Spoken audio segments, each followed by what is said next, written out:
ঈদ মানে আনন্দ। আর ঈদে তো সবাই কম বেশি খুব ভালো মন্দ রান্নাবাড়া করে খাওয়া হয়েছে। আমিও ছোটোখাটোভাবে একটু রান্না করেছি। বাসমতি চালের ফ্রায়েড রাইস আর লাল লাল খাসির মাংসের কষা ঝোল। ও হ্যাঁ, সাথে ছিল আরেকটা স্পেশাল জিনিস, সেটা হচ্ছে কাঁচা কাঁঠালের চিংড়ি মাছ দিয়ে এঁচোড় রান্না করা।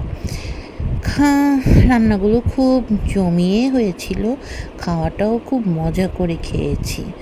আসলে ঈদের আনন্দ আর কি, একটু খাওয়া দাওয়া, একটু হাসি ঠাট্টা, কাছের মানুষদের সাথে মজা করে মজার মজার খাবার একসাথে বসে খাওয়া, এই হলো ঈদের আনন্দ।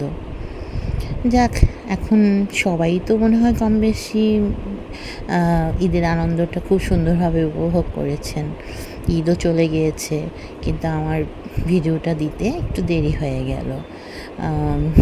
কেমন হলো আমার মাটন কষা?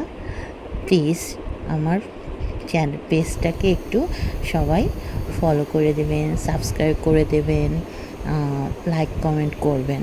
আপনাদের ছোট ছোট কমেন্ট, আপনাদের আমার পাশে থাকা আমাকে অনেকটা পথ যেতে সাহায্য করবে।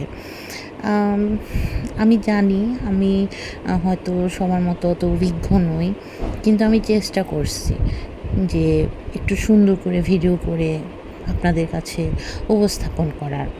জানি না কতটুকু পারছি, কিন্তু সবাই যদি আপনারা আমাকে পাশে থেকে সাপোর্ট করেন, সাবস্ক্রাইব করেন, আমি খুব খুশি হব। ধন্যবাদ।